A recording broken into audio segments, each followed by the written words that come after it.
시간 보겠습니다. 하나님 말씀 요한계시록 3장 7절에서 8절 말씀입니다. 신약성경 요한계시록 3장 7절에서 8절 말씀입니다.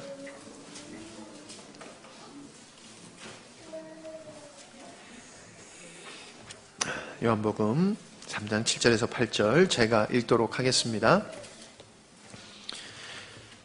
필라델피아의 교회 사자에게 편지하라. 거룩하고 진실하사 다윗의 열쇠를 가지신 이 곧 열면 닫을 사람이 없고 닫으면 열 사람이 없는 그가 이르시되 볼지어다 내가 내 앞에 열린 문을 두었으되 능히 닫을 사람이 없으리라. 내가 내 행위를 아노니 내가 작은 능력을 가지고도 내 말을 지키며 내 이름을 배반하지 아니하였도다. 아멘. 일은 전도하는 것이, 영혼을 얻는 것이 하나님을 기쁘게 하는 것이다. 둘째 주에는 하나님께 순종하는 삶이 하나님을 기쁘시게 하는 삶이다. 많이 있겠습니다만은 그렇게 선정해서 말씀의 은혜를 나눠봤습니다. 오늘은 믿음을 지키는 것이 하나님을 기쁘시게 하는 거다. 믿음을 지키는 것이. 자, 우리가 구원은 믿음으로 받습니다. 하나님이 우리에게 구원의 은혜를 주시고 자녀로 삼아주시는 것은 우리 행위 때문이 아닙니다. 우리를 의롭다 하시고 자녀를 삼아주시는 것은 우리가 하나님을 믿는 믿음을 귀하게 여기시기 때문에 그런 겁니다. 믿음을 지킨다는 게 뭡니까? 하나님을 창조주로 계속해서 믿는 거지요. 예수님이 우리가 받을 형벌을 대신 받으신 구세주라고 하는 것을 믿는 거지요. 그리고 성령으로 말미암아 예수님께서 부활하신 예수님이 우리 안에 계시고 우리의 인생의 주인이 되어주시며 참 목자가 되시기에 그분을 온 마음으로 사랑하고 그분을 신뢰하고 그분에게 순종하는 삶을 이어가는 것이, 그게 믿음을 지키는 것이라는 겁니다. 하나님이 우리에게 요구하시는 것은 어떤 행위이기 전에 하나님을 향한 인격적인 자세입니다. 하나님을 하나님으로 인정하고 그 하나님을 존중하며 살아가는 것을 하나님은 원하시는 거예요. 그러니까 우리가 아무리 인간과 인간관계 속에서 잘하고 부족함이 없는 삶을 살았다 할지라도 하나님과의 관계가 실패하면은 하나님은 그의 인생을 복된 인생이라고 말씀하시지를 않습니다. 하나님은 믿음을 지키는 자를 귀하게 여기시고 믿음을 지키는 자를 하나님은 축복하신다라고 하는 겁니다. 이준이가 오니까 이제 생각나네. 내일 최선영 집사님이 셋째 아이를 낳습니다. 내일. 아주 몸이 천근만근 올라오고 있는데 여러분이 기억하시고, 그래서 우리가 마음을 지키라라고 하는 것은 사실 성경에서 마음을 지키라고 하는 것은요, 믿음을 지키라는 말과 같은 거지요. 믿음은 우리의 마음의 상태지 않습니까?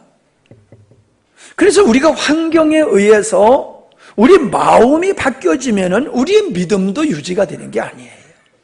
그래서 우리의 마음을 지킨다라고 하는 것은 끝까지 믿음을 지키는 것이다. 이렇게 보아도 될 것입니다. 여러분, 우리는 재물을 지키기 위해서 목숨까지 던지는 사람이 있더라고요. 그 재물 소중하지요. 그러나 목숨보다 소중한 건 아니잖아요. 근데 그 재물을 지키기 위해서, 재물을 얻기 위해서 내 건강도 투자하고 내 목숨까지 내놓는 이런 어리석은 사람들을 우리는 봅니다. 재물보다 소중한 게 우리의 목숨이지요. 그러나 우리 목숨보다도 더 소중한 게 성경에서는 믿음이다라고 얘기하고 있습니다.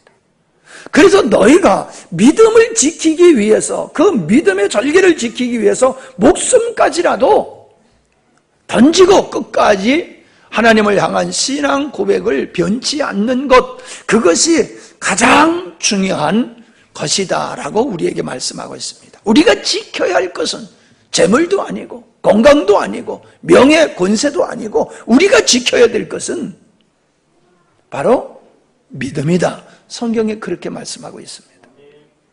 여러분, 우리는 믿음의 가치를 아는 사람은 아멘합니다. 그러나 믿음의 가치를 모르는 사람은 도대체 뭐 때문에 예수를 믿는 거야? 믿음은 우리가 이 세상에서 편안히 잘 먹고 잘 살라고 하는 건데 아니 그걸 버리라고? 믿음을 위해서? 그렇게 생각합니다. 아닙니다. 우리는 믿음을 가지고 살지 않습니까? 우리가 일반적인 삶도요, 믿음을 가지고 산단 말이에요. 믿음이 없으면 사람과의 관계도 깨지고 모든 활동을 할 수가 없습니다. 우리가 자동차를 타고 와도 믿음이 있잖아요. 이 차가 내가 운전하는 대로 잘 굴러갈 거라는 믿음이 있으니까 타죠. 차가 갑자기 벼랑으로 갈 거라고 하는 의심을 가지면 못 타잖아요. 맨날 얘기하지만 사모님 함양 면허증인데 왜 다른 사람이 날 와서 받을 것 같은 믿음을 갖냐 말이에요. 예? 그런 믿음을 가지니까는 나가서 운전을 못하는 거란 말이에요. 믿음이 있어야지 모든 걸 할 수 있는 거예요. 믿음 없으면 못 살아요. 그러니까 사람과의 관계도 믿음이 지켜질 때에 유지되고 발전하는 거지요. 하나님과의 관계도 마찬가지라는 거예요. 우리는 하나님을 상실함으로, 아담이 하나님을 상실함으로 아담의 인생이 비참하게 됐고 저주를 받았다는 것을 잘 알지요. 그로 말미암아 모든 사람들이 사망에 이르렀다는 것을 우리는 잘 알고 있습니다. 믿음을 상실했더니 하나님을 상실하게 되어지고 하나님의 은혜와 축복을 상실하게 되더라. 그겁니다. 그리고 인간관계 속에서도 문제가 생기더라. 모든 문제는 우리가 하나님을 향한 믿음이 파산함으로 말미암아 발생하는 거더라 라고 하는 것을 우리는 경험하여 알고 있지 않습니까? 그러므로 믿음을 지키는 것이 건강을 지키는 것이 되고, 믿음을 지키는 것이 가정을 지키는 것이고, 믿음을 지키는 것이 재물을 지키는 것이고, 믿음을 지키는 것이 명예를 지키는 것이고, 믿음을 지킬 때에 하나님이 주신 것들을 우리가 보존하고 누릴 수가 있는 겁니다. 믿음을 떠나면 방탕생활을 하게 되잖아요. 방탕생활을 하면 건강도 해치게 되어지고 물질도 탕진하게 되어지고 명예와 세상의 모든 것들을 다 상실하게 되잖아요. 그래서 믿음을 지키는 것은 우리에게 얼마나 중요한 일인지 몰라요. 하나님은 그 믿음을 지키는 우리를 가장 기뻐하신다, 그렇게 볼 수가 있습니다. 자, 하나님의 말씀을, 구약 이스라엘 백성들에게 하나님의 말씀을 주신 동산이 시내산이지요. 이와 같이 신약에도 시내산과 같은 산에서 우리 주님은 성도들이 어떻게 살아야 되느냐라고 하는 것, 성도들의 마음이, 영적 상태가 어떠해야 되느냐라고 하는 걸 말씀해 주셨습니다. 그게 산상보훈이지요. 그 산이 어떤 산이냐? 그건 몰라요. 그러나 그 산에서 말씀을 주신 성격을 보면은 구약의 시내산에서 주신 것과 동일하다라고 하는 겁니다. 근데 재밌는 건요, 이 산상보훈이라고 하는 팔복을 말씀해 주셨는데 그 팔복의 처음과 끝이 같은 얘기예요. 천국에 가는 얘기예요. 심령이 가난 자는 천국이 저희 것이다. 그리고 마지막 8번째, 의를 위하여 핍박을 받는 자도 천국이 저희 것이다. 그래서 팔복의 시작이 천국이고 팔복의 끝도 천국에 대한 말씀으로 마치고 있는 것을 보게 되어집니다. 앞에서 천국은 어떤 천국이냐? 예수님 믿고 하나님 자녀된 자로서 살아가면서 누리는 천국의 삶을 얘기하고 있고요, 의를 위하여 핍박을 받으면서 얻게 되는 천국은 영생하는 영원한 하나님의 나라의 천국을 말씀하고 있는 것이다 하는 겁니다. 근데 여기서 뭐라고 말씀하셨냐면, 의를 위하여 핍박을 받는 자가 복이 있는데 그가 천국을 소유할 것이다, 그렇게 말씀하셨거든요. 천국이 저희 것이다. 여기서 말하는 의가 뭡니까? 앞에서 말씀하고 있는 팔복에 관한 앞에서 하고 있는 말씀이에요. 심령이 가난한 것, 애통하는 것, 온유한 것, 의에 줄이고 목마른 것, 궁휼히 여기는 삶, 그 다음에 마음이 청결한 삶, 화평케 하는 삶, 이런 삶을 살아가는 사람은 이 땅에서도 천국의 삶을 누리고 죽어서도 영원한 하나님 나라의 안식에 들어갈 수 있다라고 말씀하셨습니다. 자, 그러면 보세요. 이렇게 살아가는 사람은 상 받을 만한 사람이지요. 팔복을 따라 사는 사람은 법 없이도 사는 사람이지요. 분명히 법 없이 살고 상 받을 만한 사람이에요. 그런데 핍박을 받는다는 거예요. 핍박을. 상 받고 칭찬받는 건 고사하고 핍박을 당한다는 거예요. 자, 요한복음 15장 18절로 20절을 보겠습니다. 자, 이 앞에를 보시고 오늘 성경을 많이 읽어야 돼요. 그리고 또 이거 새로 달아가지고 잘 보이잖아요. 그죠? 예, 잘 보이니까 이제 많이 봐야 되니까 찾으려면 시간 많이 걸리고, 그리고 또 잘 보이니까 오늘 계시하는 날이에요. 예, 그러니까는 이제 띄우고 보는 겁니다. 같이 읽습니다. 시작.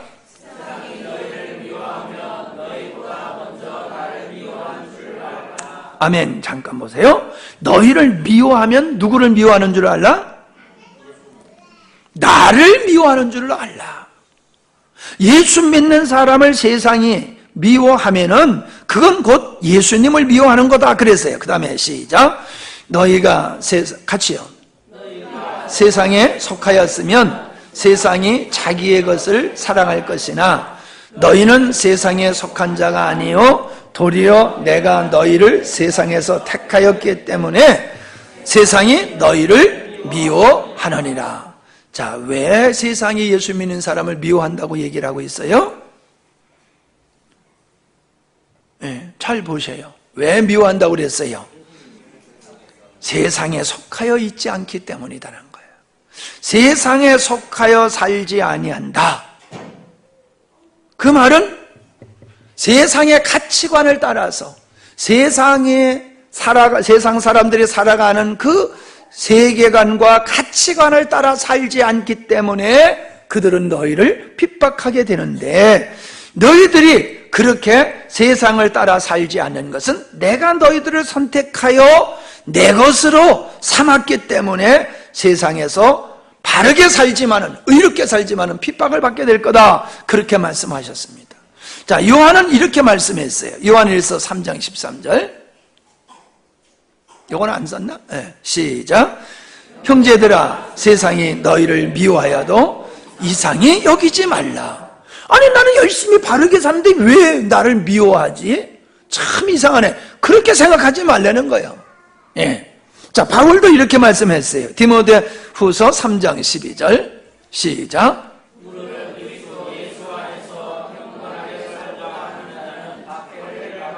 누가 박해를 받아요? 경건하게 살고자 하는 자. 예수 그리스도 안에서 경건하게 살고자 하는 자는 박해받으리라. 그러면 경건하게 사는 사람을 박해하는 사람은 누구요? 세상 사람인데, 더 직설적으로 얘기하면은 경건하게 살지 않는 사람이잖아요. 경건하게 사는 사람을 박해하는 것은 경건하게 살지 않는 사람이 박해하게 돼 있다는 거지요. 그게 하나님을 모르는 세상 사람들이다. 그렇게 말씀하고 있어요. 그래서 우리 주님은 마태복음 10장 22절에 이렇게 말씀하셨어요. 시작. 너희가 내 이름으로 말미암아 모든 사람에게 미움을 받을 것이나 끝까지 견디는 자는 구원을 얻으리라. 끝까지 견디는 자는 구원을 얻으리라. 아, 이게 맞아, 이게 맞는 길이야 하고 가는데 사람들이 응원해주면 얼마나 좋겠어요. 바른 길을 가는데 사람들은 너 참 부럽다, 너 정말 나는 그렇게 못 사는데 너는 그렇게 사니 너무 고맙구나, 대단하다, 훌륭하다 이러면 좋을 텐데 도리어 못 살게 된다는 거예요. 그러니까 가는 길이 맞지만 주변의 사람들이 자꾸 못 살게 굴고 핍박을 하고 조롱하니까는 그 길을 가다가 멈추게 된다는 거예요. 그러지 말라는 거예요. 끝까지 가라는 거예요. 아멘? 우리가 의롭게 사는 것은 의롭게 살아서 사람들한테 인정받고 칭찬받는 거니까는 그 길을 가는 게 아니라는 거예요. 바른 길이니까 가는 것이라는 거예요. 그래서 사실은요, 바르게 사는 것이 힘든 게 아니라 바르게 살 때에 주변으로부터 조소와 멸시와 박해가 오는 거, 그걸 이겨나가면서 사는 게 어려운 거예요. 못되게 사는 거나 참되게 사는 거나 똑같아요. 근데 참되게 살면 사람들이 가만 놔두지를 않아요. 너만 잘났냐? 우린 못하는데 너 하니까 참 잘했구나, 이러지 않아요. 왜 우리는 못하는데 너는 그거 하는 거야? 뭐가 그렇게 잘났다고? 우리도 해봤어 옛날엔, 이러면서 자꾸 사람들이 힘들게 해요. 그래서 성경에 보면 돌밭 비유를 하셨잖아요. 하나님의 말씀을 받아들이고 기쁨으로 받았지만은 환난과 말씀을 인하여, 말씀을 순종하는 것을 통하여 환난과 핍박이 오니까 사람들이 중도에 포기한다는 거예요. 중도에 포기한다는 거예요.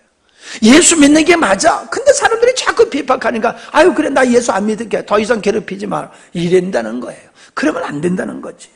초대교회 성도들은요, 안으로는 유대인들의 핍박을 받았어요. 왜? 예수님을 하나님이라고 그러니까. 이방인들은 황제를 신으로 섬기지 않는다고 박해를 했어요. 그래서 초대교회 성도들은요, 안에서도 박해받고 바깥에서도 박해받고 늘 박해를 받음으로 토굴 속에서 살 수밖에 없는 그런 환경 속에서도 그들은 믿음을 끝까지 지켰다는 거예요. 토굴 속에서 태어나서 토굴 속에서 살다가 거기서 죽어서 거기 묻혀도 그들은 끝까지 믿음을 지켰다라고 하는 겁니다. 우리가 잘 아는 대로 요셉은 보드발의 아내가 동침하자고 유혹을 했지만은 그것을 뿌리침으로 말미암아 감옥에 들어가게 됐어요. 다니엘은 하나님 앞에 기도하는 경건한 삶을 살아가는 것을 시기 질투하는 사람들의 그 모함에 의해서 사자굴에 들어갈 수밖에 없게 되었지요. 그러나 그들은 내가 의롭게 살아가는 거로 말미암아 고난을 당해도 그 길을 끝까지 갔다라고 하는 겁니다. 자, 주님은 고난 중에서도 하나님 아버지와 함께 하셨지요. 고난당하는 자들에게 어떤 언약을 해주셨는지 디모데후서 4장 5절로 8절 말씀을 봅니다. 디모데후서 안 떴죠? 안 보여요, 내가 안 두니. 자, 시작. 고난받으며 전도자의 일을 하며 네 직무를 다하라. 전제와 같이 네가 벌써 부어지고 나의 떠날 시각이 가까웠도다. 나는 선한 싸움을 싸우고 나의 달려갈 길을 마치고 뭘 지켰으니? 믿음을 지켰으니. 시작. 이제 후로는 나를 위하여 의의 면류관이 예비되었으므로. 자, 이 의의 면류관, 상금은 누구를 위해서 준비됐다? 믿음을 지키는 자를 위해서 하나님께서 의의 면류관을 예비하고 계시다, 그 얘기를 하고 있는 거지요. 곧 의로우신 재판장이 그날에 내게 주실 것이며 내게만 아니라 주의 나타나심을 사모하는 모든 자에게니라. 믿음을 지킨 자에게 하나님께서는 의의 면류관을 준비하고 계시다라고 말씀하고 있는 겁니다. 자, 지금까지의 말씀을 통해서 우리가 알 수 있는 것이 뭐냐 하면은, 믿음을 지키면은 고난이 온다, 핍박이 온다는 거예요. 믿음이 잘못되기 때문에 핍박이 오는 것이 아니라, 하나님을 향한 믿음을 지키면은 세상 사람들과 다른 논리와 다른 가치관과 다른 세계관과 다른 목적을 가지고 사는 거예요. 부부지간에 왜 싸웁니까? 달라서 싸우는 거예요. 맞죠? 달라서 싸우는 거예요. 왜 싸워요? 달라서 싸우는 거예요. 부부지간에도 왜 예수 믿는 사람을 예수 안 믿는 사람이 왜 그렇게 미워하고 못 살게 구느냐? 다르니까 그런 거예요. 다르니까. 여러분, 중요한 것이 뭐예요? 평안한 게 좋은 겁니까? 여러분, 평안한 게 좋은 게 아니에요. 못된 폭력배들하고 편안하게 지내려고 그러면 어떻게 해야 돼요? 그들과 친해야 돼요. 폭력배들하고 친해야지 편안하게 지낼 수 있어요. 그들이 하자는 대로, 그들이 요구하는 대로. 그러면 폭력배들하고 편하게 같이 잘 지낼 수 있어요. 근데 폭력배들이 하는 짓을 보고 그건 나쁜 거야, 그건 잘못된 거야, 그러면 안 돼, 나 그거 안 할래, 그러면은 그 사람들이 괴롭힌단 말이에요. 그리고 저기 영덕의 목사님, 여러분 아시는 목사님, 그 목사님 동네는 깡패가 있어요. 깡패. 그래가지고 교도소에 몇 번씩 들어갔다 나왔다 해가지고 벼를 몇 개단 깡패가 있는데, 그래가지고 하도 그냥 괴로워가지고 어떤 깡패한테 부탁했대. 저 깡패 좀 잡아달라고. 그랬더니 알았다고. 그리고 깡패가 그냥 걔를 잡으려고 오더니 딱 보더니 서로 알아보더랴. 알아보니까 깜빵동기야, 깜빵동기. 그래가지고 그냥 못 잡고 그냥 가버리더래.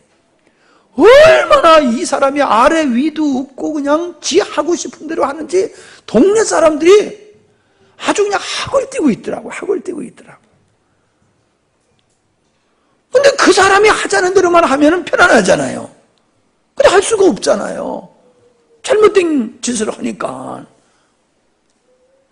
여러분, 예수를 믿고 믿음을 지킨다는 것은 그렇게 쉬운 얘기가 아니에요. 믿음을 가지면 구원받는다. 너무 쉬운 것 같지요. 근데 믿음을 지키기 위해서는 쉽지를 않아요. 왜? 주변에서 우리가 가진 믿음을 인정을 안 해요.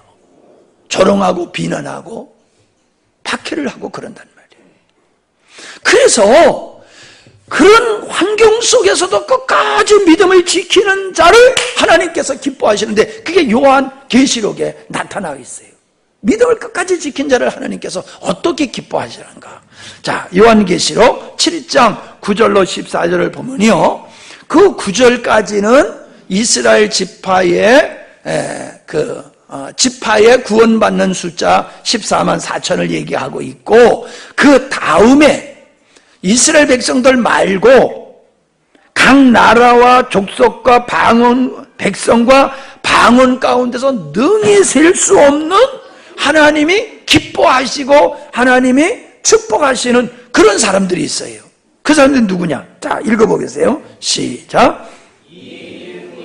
내가 보니 각 나라와 족속과 백성과 방언에서 아무도 능히 셀 수 없는 큰 무리가 나와 흰옷을 입고 종려 손을 가지를 들고 보좌 앞과 어린 양 앞에 서서 큰 소리로 외쳐 이르되 구원하심이 보좌에 앉으신 우리 하나님과 어린 양에게 있도다 하니, 모든 천사가 보좌와 장로들과 네 생물의 주위에 서 있다가 보좌 앞에 엎드려 얼굴을 대고 하나님께 경배하여 이르되 아멘, 찬송과 영광과 지혜와 감사와 존귀와 권능과 힘이 우리 하나님께 세세토록 있을지어다. 아멘 하더라. 장로 중 하나가 응답하여 나에게 이르되 이 흰옷 입은 자들이 누구며 또 어디서 왔느냐? 내가 말하기를 내 주여 당신이 아나이다 하니, 그가 나에게 이르되 이는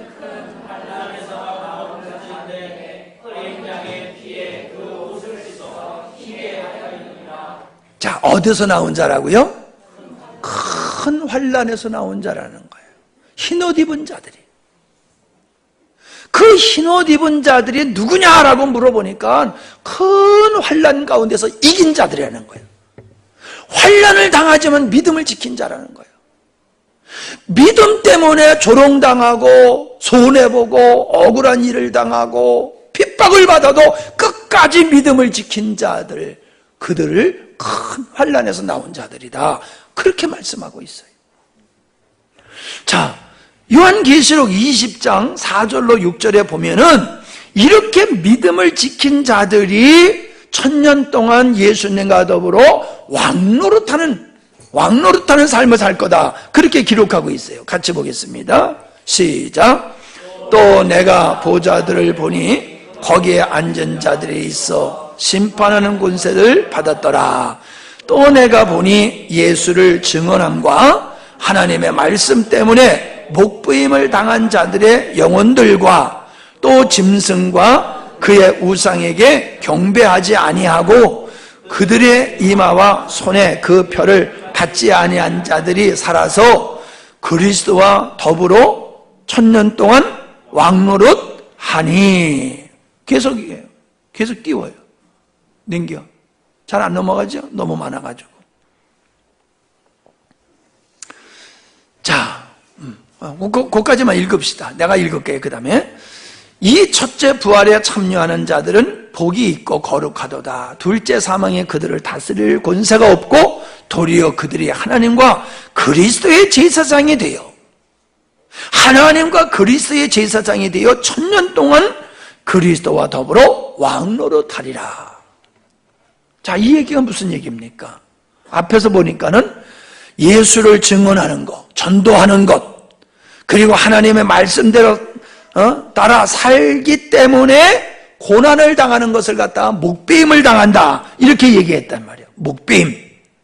그리고 시간이 없어서 설명은 못 드리지만은 또 이미 앞에서 설명을 드리기도 했습니다만은 666 짐승과 그 우상에게 경배하지 아니하고 666표를 받지 아니하는 자들이 1000년 동안 그리스도와 더불어 왕노릇하리라. 그 1000년은 교회 시대를 얘기하고 있는 거예요. 예수님의 이 땅에 오심으로부터 예수님이 재림할 때 교회 시대를 1000년이라고 얘기하는 거예요. 이 1000년 동안 그리스도와 같이 왕노릇하리라. 그러니까 뭐 세상의 왕 같은 그런 왕을 얘기하는 게 아니에요. 죄의 권세를 이기는 거예요. 죄의 지배를 받지 아니하고 세상을 정복하고 세상을 다스리며 사는 거예요. 다시 말하면 세상의 권세를 잡은 자가 아니라 하나님의 백성으로서 세상의 죄와 세상의 풍조와 세상의 유혹을 다 정복하며 하나님의 백성답게 멋지게 살아가는 것을 왕과 같이 사는 거다, 이렇게 표현하고 있는 겁니다. 그러니까 아까 우리가 본 대로 요한복음 5장에 나오는 그 팔복에서 의에 줄이고 목마른 자는 심령이 가난한 자는 복이 있나니 천국이 저희 것이다 라고 하는 그것이 이 땅에서 살아가는 사람들이 누릴 천국을 얘기하고 있다고 했죠. 그게 바로 지금 요한계시록에서는 왕 같은 삶을 살 것이다, 그렇게 말씀하고 있는 거예요. 그러니까 예수 믿는 사람은요, 이 땅에 살지만은 이 땅에 속하고 이 세상에 끌려가는 게 아니라 이 세상에 죄악된 모든 사단의 권세를 정복하고 이기며 사는 것을 말씀하고 있는 거예요. 하나님은 믿음을 지킨 자에게 그런 은혜의 삶을 살게 하시는 줄로 믿습니다. 자, 계시록 7장 15절로 17절을 또 보겠습니다. 자, 이런 사람들에게 어떤 하나님께서 위로와 축복을 주시는가? 시작.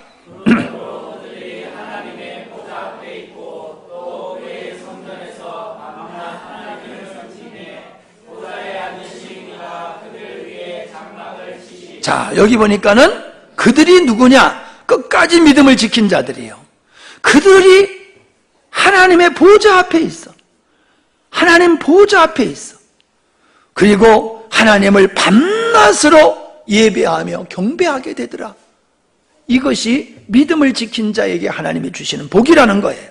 그 다음에 그들이 시작. 그들이 다시는 줄이지도 아니하며 목마르지도 아니하고 해나 아무 뜨거운 기운에 상하지도 아니하리니. 자, 이건 뭐예요?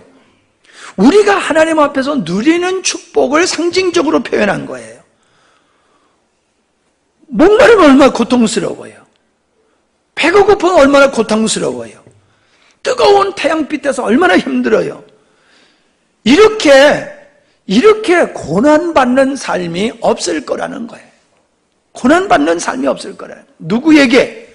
믿음을 지킨 자에게 하나님께서는 그런 고통이 없는 그런 영원한 나라를 우리에게 주실 것이다. 그러면서 그 다음에 시작. 이는 보좌 가운데에 계신 어린 양이 그들의 목자가 되사 생명수 샘으로 인도하시고 하나님께서 그들의 눈에서 뭐를 씻어줘요? 왜 눈물을 씻어줘요? 믿음을 지키느라고 고난을 당하면서 눈물을 흘리면서 믿음을 지킨 거예요. 울면서 씨를 뿌리는 자가 복이 있다.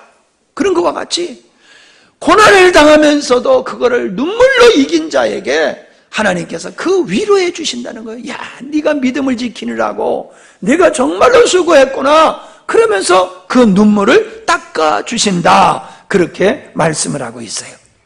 자, 21장 1절로 7절에 봐도 그와 같은 말씀이 거기에 나옵니다.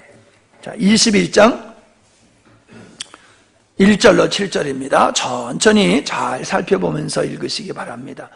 우리 젊은 사람들은 성경을 찾아가서 봐도 좋습니다.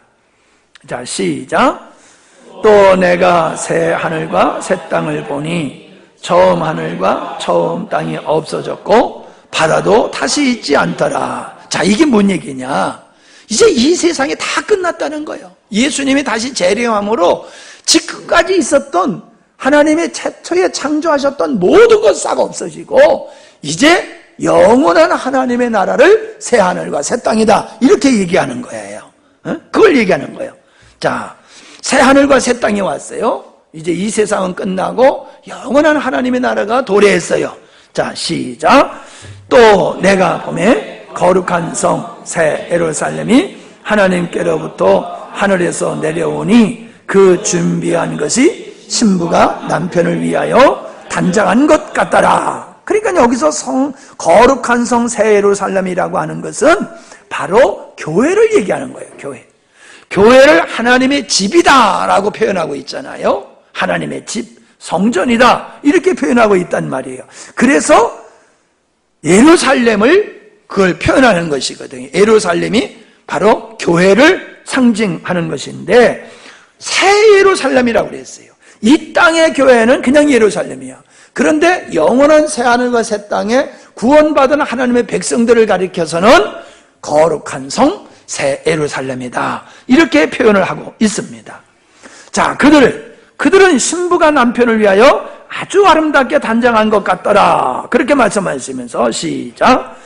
내가 들으니 보좌에서 큰 음성이 나서 이르되 보라 하나님의 장막이 사람들과 함께 있음에 하나님이 그들과 함께 계시니 그들은 하나님의 백성이 되고 하나님은 친히 그들과 함께 계셔서 모든 눈물을 그 눈에서 닦아주시니 다시는 사망이 없고 애통하는 것이나 곡하는 것이나 아픈 것이 다시 있지 아니하리니 처음 것들이 다 지나갔습니다. 이 세상의 것은 싹 지나가고 믿음을 끝까지 지킨 자들이 하나님의 보호자 앞에서 그분의 백성들이 되고 예수 그리스도의 신부가 되어서 하나님의 위로를 받고 있어요.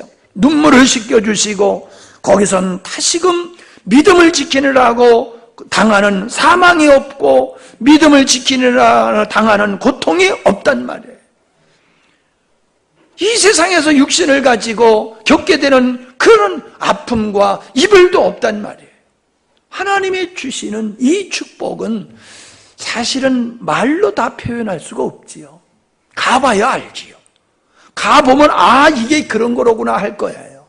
그 말로 표현할 수 없는 그 놀라운 축복은 누구에게 주느냐? 믿음을 끝까지 지킨 자, 믿음을 지키느라고 고난을 당한 자, 고난을 당하면서도 믿음을 지킨 자에게 하나님이 그 복을 주신다는 거예요. 믿습니까? 예. 자, 좀 잘라서 넘어갑니다. 자, 그러면 다시금 계시록 22장 1절로 5절의 말씀을 보면은 동일한 축복에 대한 말씀이 거기 나와요. 흰옷 입은 자들, 믿음을 끝까지 지킨 자들에게 어떠한 축복을 주시느냐? 예. 자, 우리가 그냥 느끼시기 바랍니다. 아, 이런 말의 의미는 어떤 것일까? 여러분이 한번 느껴보시면서 읽으시기 바랍니다. 시작. 또 내가 수정같이 맑은 생명수의 강을 내게 보이니 하나님과 및 어린 양의 보좌로부터 나와서 길 가운데로 흐르더라. 강 좌우에 생명나무가 있어 12가지 열매를 맺되 달마다 그 열매를 맺고 그 나무 잎사귀들은 만국을 치료하기 위하여 있더라. 다시 저주가 없으며 하나님과 그 어린 양의 보좌가 그 가운데에 있으니 그의 종들은 그를 섬기며 그의 얼굴을 볼 터이요 그의 이름도 그들의 이마에 있으리라. 다시 밤이 없겠고 등불과 햇빛이 쓸데없으니 이는 주 하나님이 그들에게 빛이심이라. 그들이 세세토록 왕노릇하리라. 어떻게 왕노릇하리라? 세세토록 왕노릇하리라. 그러니까 여러분, 이걸 누릴 축복을 생각을 해보세요. 강이 흘러가지고 물이 풍성하니까 그 물이 흘러가는 주변에는 풀이 나고 나무가 잘 자라게 되잖아요. 그리고 거기에 새들이 깃들게 되어지고요. 그걸 상상을 했어요. 그렇게 풍성한 들을 생각하시면서 하나님의 은혜를 입는 사람은 그렇게 부족함이 없는 풍성한 삶을 살게 될 것이다. 이 땅에서 육신을 입고 살 때는 부족함이 없고 고통스러운 일이 많지만은 끝까지 믿음을 지킨 자가 하나님 앞에, 그 하나님 보좌 앞에서 누릴 축복은 푸른 동산과 같다. 이걸 여러분이 상상을 하시면서 우리가 누릴 은혜와 축복이 어떠한 것인가를 여러분이 생각해 보시기를 바랍니다. 그의 얼굴을 본다. 여러분, 사랑하는 사람 얼굴을 보는 게 얼마나 행복하고 반갑습니까?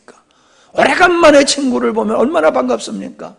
군대 갔다 휴가 와가지고 가족들을 보면 얼마나 행복합니까? 아담이 범죄함으로 하나님으로부터 쫓겨남을 받아가지고 하나님의 얼굴을 볼 수 없었던 인간이 이제는 믿음을 지킨 자들에게 하나님의 얼굴을 볼 수 있는 이런 은혜를 주신다라고 말씀하고 있지 않습니까?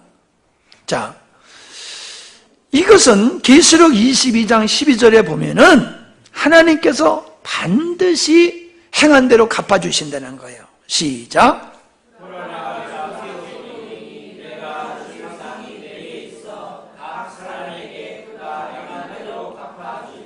자, 예수님이 말씀하시는 거예요. 내가 너희들에게 줄 상을 준비하고 있다. 내가 너희들에게, 그 너희가 누구요? 믿음을 지킨 자들에게 내가 줄 상금이 있다. 예비하고 있다. 그러면서 하시는 말씀이 각 사람에게 그가 행한 대로 갚아주리라. 그가 행한 대로 갚아주리라. 착하고 선하게 산 것을 얘기하는 게 아니에요. 믿음을 끝까지 지킨 자들에게 내가 상을 줄 거야. 믿음을 끝까지 지킨 자들을 내가 모른다고 하지 않을 거야. 반드시 내가 그들의 눈에 눈물을 씻겨주고 내가 그를 위로하며 영광의 어린 양 보좌에 보좌 앞에 있게 하고 어린 양의 혼인잔치에 들어가게 할 거야. 그걸 우리 주님이 약속하고 있습니다. 여러분 한번 생각해 보세요. 이 땅에서도 마라톤을 뛰어가지고 우승을 하게 되면은 세계 사람이 박수를 쳐주지 않습니까? 이 세상에서도 우승을 하면 박수를 쳐준단 말이에요. 모든 사람이. 그런데 우리가 하나님 앞에 끝까지 믿음을 지켜, 바울이 뭐랬어요? 내가 선한 싸움을 싸우고 내가 달려갈 길을 달린다. 이게 뭐예요? 믿음을 끝까지 지키면서 자기에게 주어진 사명을 감당하는 삶을 얘기하는 거예요. 여러분, 믿음을 지키기 위해서 우리가 손해보는 거 많잖아요. 늦잠 못 잤잖아. 그죠? 네, 늦잠 못 잤잖아요. 다른 사람은 주일날 늦잠 실컷 자는데 우리는 늦잠 못 자잖아요. 네. 다른 사람 거짓말 슬쩍슬쩍 하면서 돈 잘 벌잖아요. 네. 좋지도 않은 거, 이거 좋은 거라고. 네. 중국산 같다. 이거 국산이라고. 이거 그냥 농약 하나도 안 친 거라고. 그렇게 거짓말하면서 잘 팔아먹고 잘 돈 벌고 사기치고 살잖아요. 세상 사람들 거짓말하고 사기치는 거 죄라고 여기질 않는단 말이에요. 응? 그런데 우리는 고지곳대로 살아야 돼. 정직하게 살아야 돼. 그러니까 손해보는 일이 많아. 믿음을 지켰다고 직장 선배들한테, 상사들한테 억울한 일 당하는 것도 많아. 우리가 그렇게 믿음을 지키느라고, 주일날 예배드리라고, 다른 사람 바쁘면 주일날 일해. 근데 우리 아무리 바빠도 주일날 예배드려야 돼. 다른 사람들 뭐예요? 주일날이 장날이면은 그날 또 문 열어. 근데 우리는 주일날이 장날이라도 문 닫고 와서 예배드려야 돼. 손해보는 것 같아. 겉으로 보면 손해지요. 그렇게 너희들이 손해보면서 억울한 일 당하면서 답답한 일 당하였지? 내가 갚아줄게. 그렇게 말씀하고 있는 거예요. 여러분, 우리가 이 땅에서 믿음을 지키느라고 고난을 당하는 거 억울하게 생각하면 안 돼요. 지금 이 세상에서는 좋을지 모르지만은 엉터리로 살면은 하나님 앞에 갔을 때는 위로가 없어요. 우리가 이 땅에서 손해보는 것 같이 살아도 아버지 앞에 서면은 아버지께서 그거를 인정해 주시고 네가 행한 대로 갚아주리라. 아멘? 우리가 헌신하려고 그러면 몸으로 헌신해야지요. 물질로 헌신해야지요. 선교비도 해야지요. 얼마나 많은 수고를 해야 됩니까? 근데 주님이 그러세요. 내가 갚아줄게.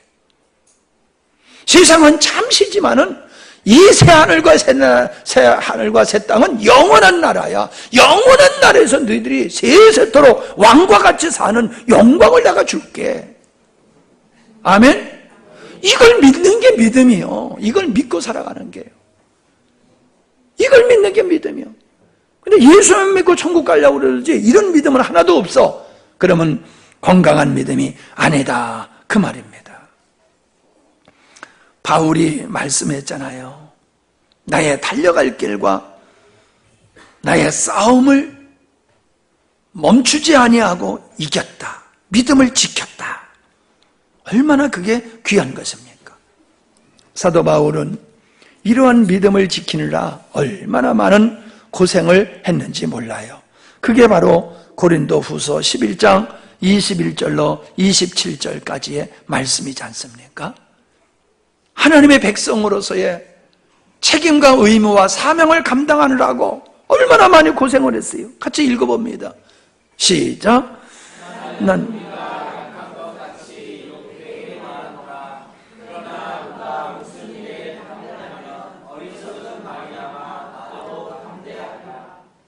계속해요.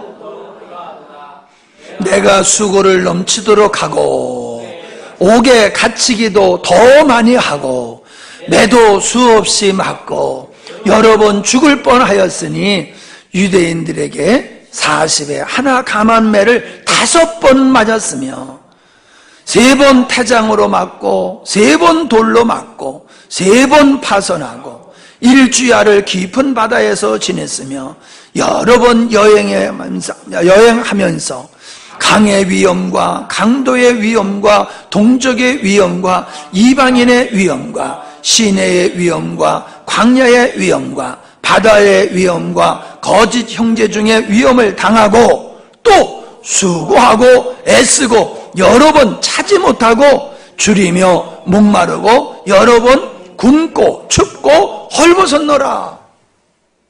언제 그랬다는 거예요? 왜 그랬다는 거예요? 믿음을 지키느라고, 하나님의 주신 사명을 감당하느라고, 믿음을 지키느라고 내가 이렇게 고생을 했어 라고 말하고 있어요. 그러니까 사람들이 놀래서 도망가.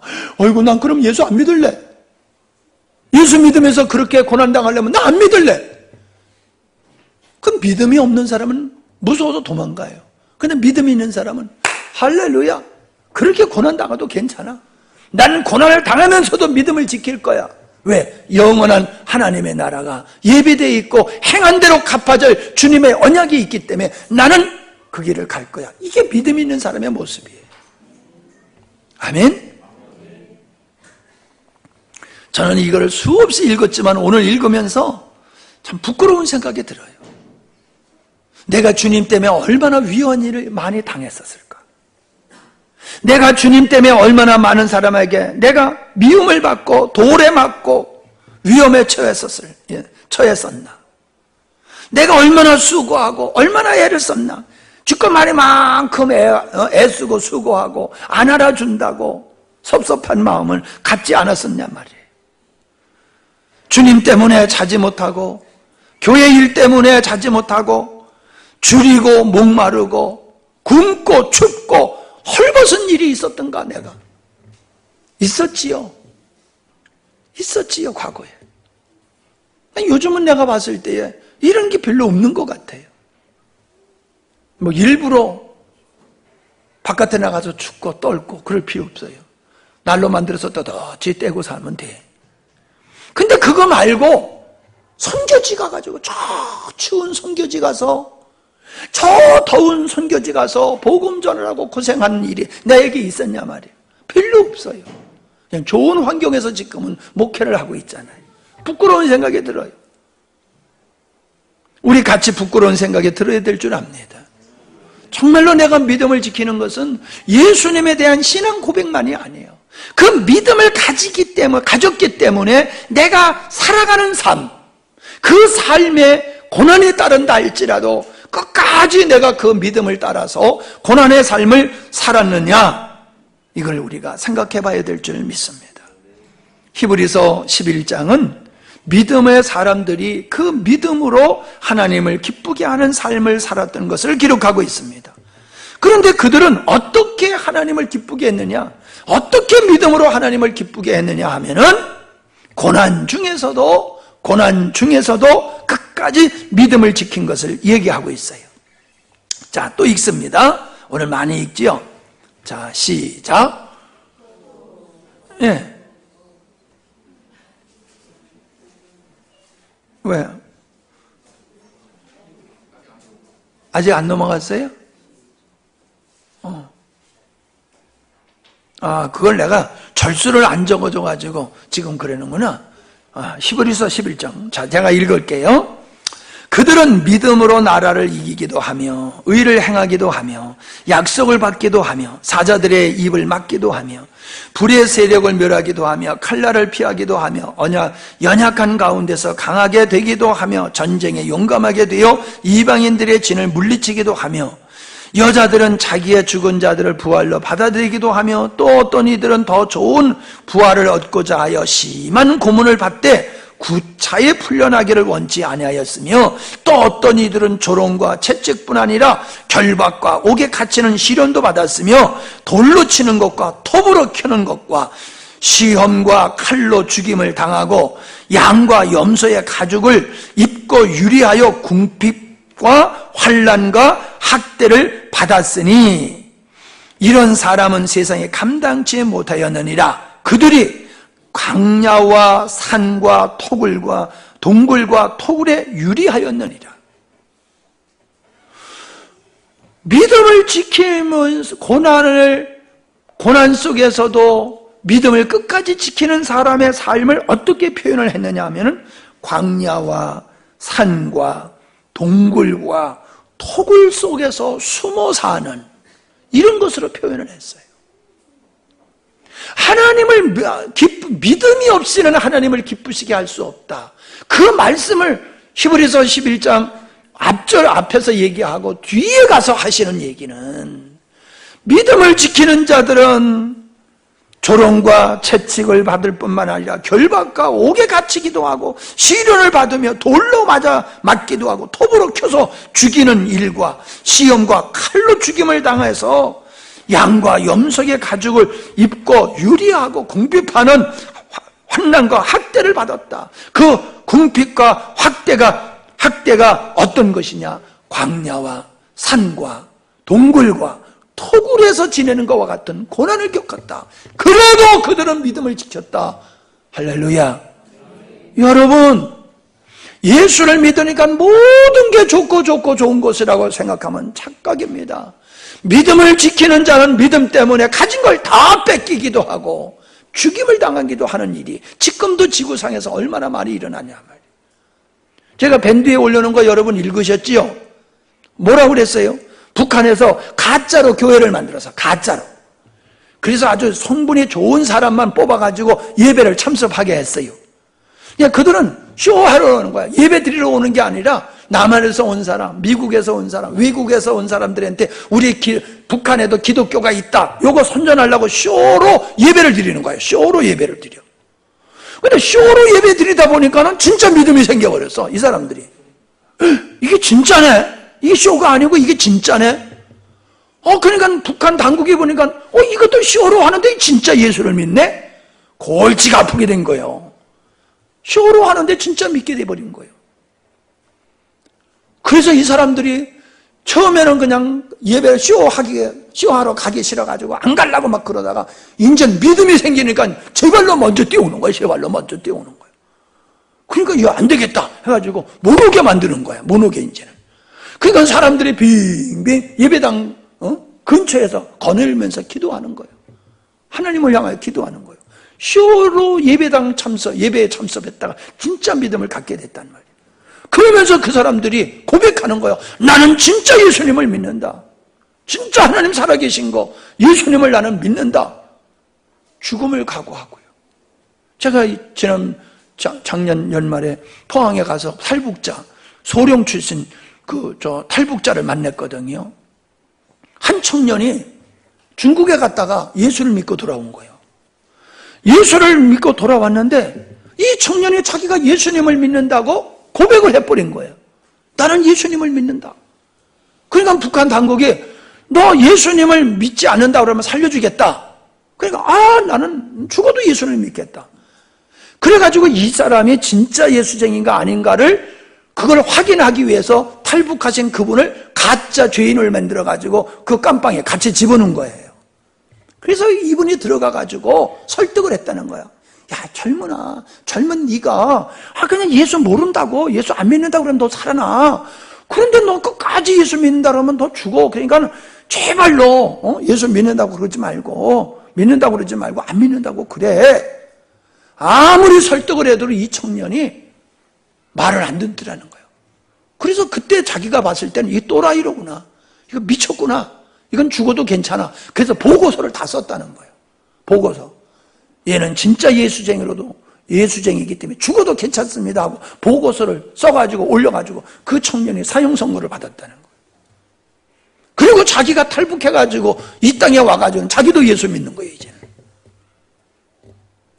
여러분, 지금 이 땅에는 믿음을 지키기 위해서 목숨 걷는 사람들이 많아요. 목숨 걸고 죽으면서 예수님 믿고 믿음을 지키는 사람들이 많아요. 근데 대한민국의 우리 성도들은 목숨 거는 게 뭐예요? 돈 몇 푼 때문에, 친구들 눈치 보느라고, 상사 눈치 보느라고 믿음을 가졌다 뗐다, 가졌다 뗐다, 붙였다 뗐다, 이런 믿음의 생활을 하고 있으니 우리 하나님이 기쁘시겠냔 말이에요. 교회 오면 다 예수 믿는 사람이야. 근데 직장에 가면 다 예수 믿는 사람이 하나도 없어. 직장에 가보면 교회 와야지만 예수 믿는 사람이야. 동네 가면 예수 믿는 사람이 하나도 없네. 직장에 가도 예수 믿는 사람이 하나도 없네. 예수 믿는 사람이 동네에서 있어야 되고 직장에서 있어야 되는데 동네 가보면 없어. 교회만 있어, 교회만. 이게 믿음을 지키는 거냐 말이에요. 예? 하나님이 그런 사람 기뻐하지 않는다는 거예요. 하나님이 믿는 사람은 예배당에서도 믿음을 가진 사람이지만은 예수 믿는 사람을 조롱하고 멸시하고 핍박하고 손해를 끼쳐도 나 예수 믿는 사람이요 라고 말할 수 있어야 된다는 거예요. 모든 사람이 다 안 믿어도 나는 예수 믿는 사람이요, 이래야지 하나님이 그 사람을 기뻐하시고 그에게 흰옷 입은 자의 축복을 주신다는 거예요. 제가 하나님을 기쁘시게 하는 삶을 제목을 가지면서 제가 이 말씀을 묵상할 때 얼마나 은혜가 되는지 몰라요. 여러분들은 제가 가진 이 감동이 없을 거예요. 왜? 급히 이 말씀을 읽고 지나갔기 때문에. 그러나 요한계시록을 가만히 읽어보면 그렇구나. 진짜 예수를 믿으면 고난을 당하게 됐고 그 고난 속에서도 믿음을 지키는 자를 하나님은 이렇게 귀하게 여기시고 이렇게 하나님 보상해 주시는구나 하는 걸 깨닫게 되니까는 얼마나 은혜가 되는지 몰라요. 여러분, 돈, 재산 지키려고 들지 마시고 믿음 지키시기 바랍니다. 건강 지키려고 기를 쓰는 건 잘하잖아요. 운동도 하고 좋은 보약도 먹고. 근데 믿음을 지키려고 보약 좀 먹어봐. 예? 믿음 지키려고 보약 좀 먹어봐요. 병원에 가서는 건강 지키려고 병원에 가서는 입원해가지고도 하잖아. 우리 믿음 지키려고 휴가 좀 내보고, 그래서 좀 기도도 좀 하고 말씀도 좀 보고. 지난번에 우리 권사님 집사님들 재직 세미나에 가셔서 얼마나 기분이 좋은지 몰라. 연세가 90이 다 이제 가까운 우리 권사님이 가셔가지고 앉아 계시는데 조그만 거인 같더라고. 등치는 조그맣지만은 믿음으로 큰 거인이 앉아 있는 것 같은데 목사님의 뒤에서 얼마나 기분이 좋았는지 하집사님은 왜 안 보여? 그러고 있었지. 땡! 하집사님 그런데 열심히 쫓아다녀야 돼. 에? 저 서상은 내가 좀 봐줄게. 내가 저 서상은 눈 와서 못 갈까봐 내가 봐줄게. 믿음을 지키십시다. 믿음을 지키세요. 그게 이 땅에서 복되게 사는 비결이고 하나님 앞에서도 영원한 영생을 누리는 길임을 꼭 믿으시기 바랍니다. 아멘. 하나님, 우리에게 믿음을 값없이 주셨는데 값없이 준 믿음이라고 사람들은 가치 없이 여기고 필요에 따라서 믿음을 갖기도 하고 상황에 따라서 믿음을 저버리기도 하는 어리석음을 범하고 있습니다. 이제 우리는 어떤 경우에도 어떤 상황 속에서도 믿음을 꼭 지키는, 그래서 하나님을 기쁘시게 해드리고 이 땅에서 왕같은 삶을 살며 새하늘과 새 땅에서는 세세토록 왕과 같은 은혜의 삶을 누리는 복된 자녀들 되게 해주시옵소서. 믿음을 지키느라고 고난당하는 자들에게 주시려는 예비한 축복이 있다고 말씀하셨습니다. 그 예비한 축복을 우리 모두가 받는 영광으로 축복하여 주시옵소서. 예수님의 이름으로 기도하옵나이다. 아멘.